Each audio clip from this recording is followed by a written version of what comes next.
Bull, Hard Knocks episode 2, the Browns were heavily featured. You and I have already talked about some of the key points to hit on.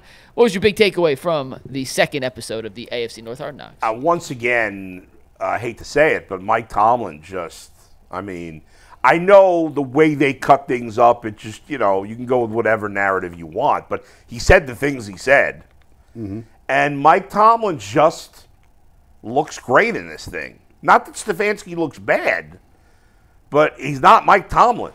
It's just Mike Tomlin talks to the players in such a kick-ass manner, but at the same time, you know he kind of loves you. Yeah. He really, I mean... We did. I don't ever plug. I do. Rarely do I plug athletic stuff. You brought it up with Sean earlier. You brought it up on the Cav show last night. You brought it up on Monday. Plug it. Rarely. You wrote. Rarely. You talked about Zach Meisel. but it always fits. It fits. I'm just busting your balls. I didn't write it. Our staff did something on Tomlin last week that was really well done. Went back and talked to former players, a lot of guys that you forgot unless you're a big-time Steelers fan, who just rave about the way that he handles locker rooms, the way that he treats guys, how personable he is. They have family tragedies. He's like, go. Come back when you're right and don't come back until then. He's just knocks But he's also a badass. Like, he's not putting up with nonsense. He'll dress you down. It's a great balance, it seems. Yeah.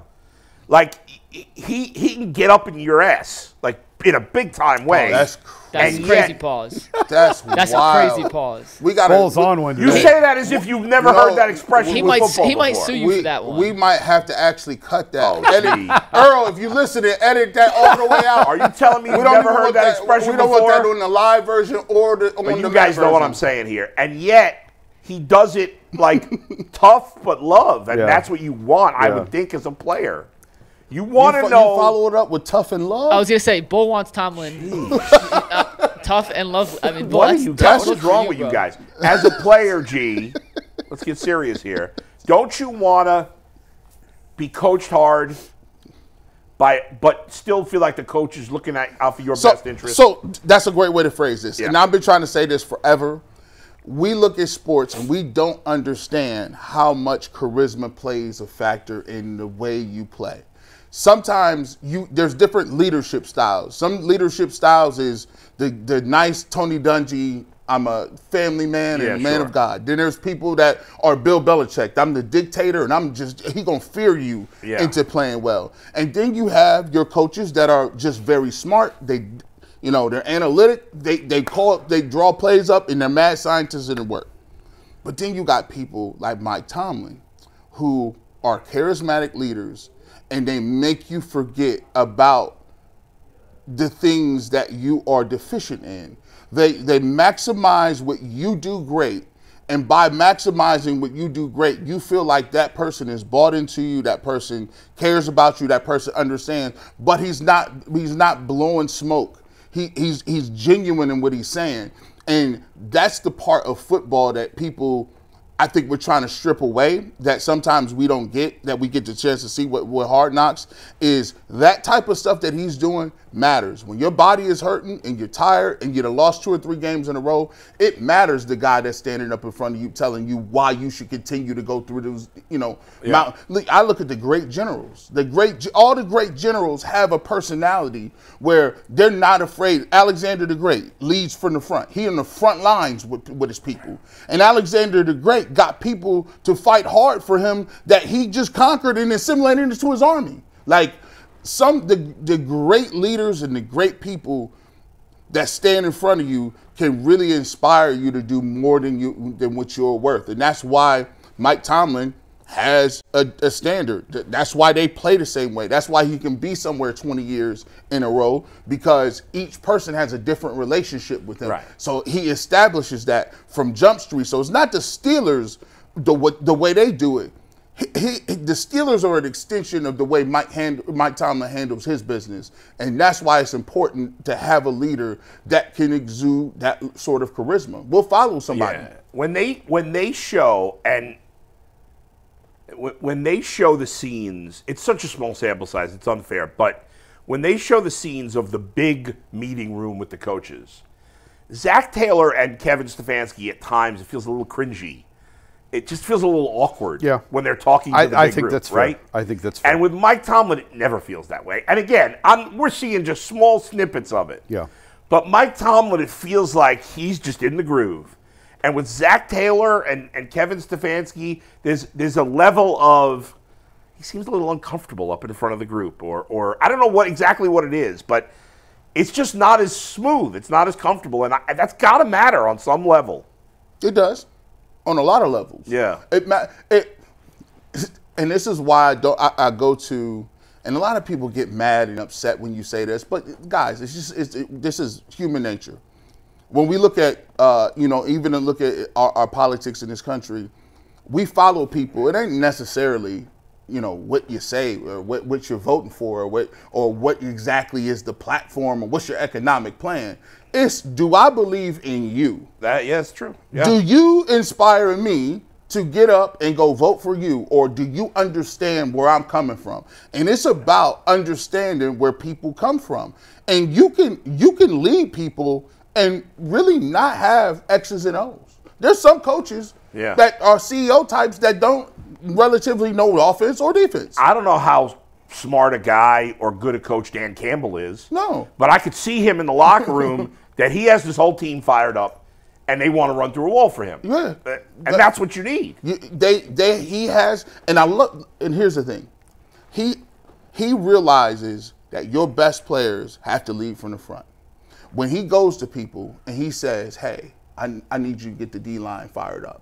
When he's talking about, Cam Hayward. Before, When he goes and he talks to his generals, right? Yeah. He's giving them, those guys are your real leaders.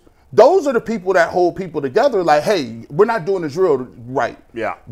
The team that's great, that has leaders that say, guys, hey, coach, I got this. Hey, players meeting. Hey, we need to finish these drills. We need to finish running through the line. This is not, we're not playing up to the standard, and we're going to stay after practice. I'm going to make sure we stay after practice. Right. Those are the teams that get it done because they're going to be self-disciplined, they're going to be self-leading, and he empowers his people to do that. That's the most impressive thing about it because he's talking to his generals. He's talking to the people, the coordinators and the guys. Man, and then they go in and they know Mike Tomlin and gave them the freedom to talk that talk. That's right. I like it. Jason, what stood out to you from Hard Knocks last night? Honestly, I'm a nerd. I was impressed how much of the Bengals they got in the Monday night game. I was fascinated by that quick turnaround. Yeah, because the week before they didn't get the Broncos and Browns. They showed a lot more of the other teams, though. I think that was more of how much time they had in the episode. Can I give you a couple of other Browns things I found interesting? Yeah. And then we'll get to the Cavs. On the Jameis interception, when Stefanski showed how they all hit their fastest speed of the game, chasing down the... Yeah, that was good by I thought Stefanski. That was just a cool little snippet. Seeing Jameis with his kids, I thought was a nice That was real sweet. Insight. That was sweet. I like that. That family stuff, yeah. I thought it was cool how they showed Tomlin getting his guys ready to stop Miles and the respect he clearly has for Myles Garrett. And then But he doesn't go too far. No. Because Mike Tomlin goes... I don't have to, go crazy about Myles Garrett. You could look him up on Wikipedia. Yeah, I thought that was a good line. They called him a game wrecker. They also showed Stefanski getting his guys ready for T.J. Watt, so they showed both sides of that equation. And speaking of the defensive line room, when they had the meeting was good. with Jacques Cesar, I think I pronounced it. Jacques Cesar. When they had their meeting, and Miles talked about finding your why to play these last 4 games. We're eliminated. We got to find our why. And then Shelby Harris, who I think is more of a leader on this team than we probably give him credit for. He's not one of the guys you think of when you think of a leader on the Browns, but he's been around for so long. He talked about you're either part of the solution or you're part of the problem. And these next 4 games, you're playing to prove which side of the equation you fall upon. Yeah. And, it's not groundbreaking insight. I'm sure that conversation happens every year. But it was really cool to hear him deliver that message. Yeah, he was talking to the young players about this is your career. This is your carear on the line. I'm glad you brought that up because when I was looking at it, I said to myself, I hope everybody realizes that there's no such thing as tanking inside locker rooms. That should have deaded that to anybody that watched it because those players, like he's saying, oh, so we're tanking so somebody could take your spot? Because if you, think about it. You put that on tape and you 3 and something. they're going to bring some people in. They sign 12, 15 kids every single year. Yeah. And you're the guy that's fighting the battle for your job. The NFL, the one thing that they have, they've eliminated all of the tanking stuff that all the other leagues do by no guaranteed contracts. These people ain't got no money on the books like that. 90%, maybe that's a little high. I'll say 90% of NFL players, it's year to year. It's a year-to-year league. Yep. And you don't have the luxury. And that's what I was saying, like, your tape is your resume. Yeah. And teams are going to be watching your tape and saying, when the team was out of it, how did this guy respond? And that's going to determine whether or not they want you on their team next year. I also, I thought the story with Jamar Chase and the little kid that has battled leukemia twice, who's a big Bengals fan, I thought that was a cute story. So often it's a big story when a player does something, gets in trouble or whatever, and we highlight these things. There are a lot of players that are doing good things, doing great charity work, and those aren't as interesting stories generally, but I thought it was sweet. Am I cynical? So I look at it from a media standpoint. Like, all right, so how much of this am I tripping on this? And I don't understand why people be calling me. It's just spam is going crazy. Holiday season, I don't know. You're not getting no money from me. I'll get it. You get it when I get it. So I'm sitting there and I'm thinking it in league office. They're like, all right, so listen, we got these stories breaking all the time. Our guys are going to do something, but disproportionately, we get bad press by a couple of guys. What if we do Hard Knocks during the season? Yeah. But we give them some slice of life. We'll show a little thing. Do you think this is a plan by the NFL to be like, hey, we can slide some things in here to give us a. I think there's absolutely a partnership or agreement. I don't know about specifically that example. Not that case, but there's some sort of partnership between HBO and the NFL for the fact that they have avoided the Deshaun thing as much as they have. Yeah. Like they aren't even touching it. Not even touching it. And then they're giving stories, the Jamar Chase thing. Yeah. They're like, hey, we're gonna show Jameis Winston and his kids. Like all of these things, not to say that it's some sort of conspiracy theory, but it's something, because I would find myself sitting there watching it and being like, it's funny how great content can make you change your mind about somebody. No, that's true. And Jamar Chase has a good reputation anyway. Right. But it gives you that. But yeah, there probably is some of that, but that doesn't mean there aren't a lot of guys doing good charity already, right? Certainly, so I think they just highlight it a little better.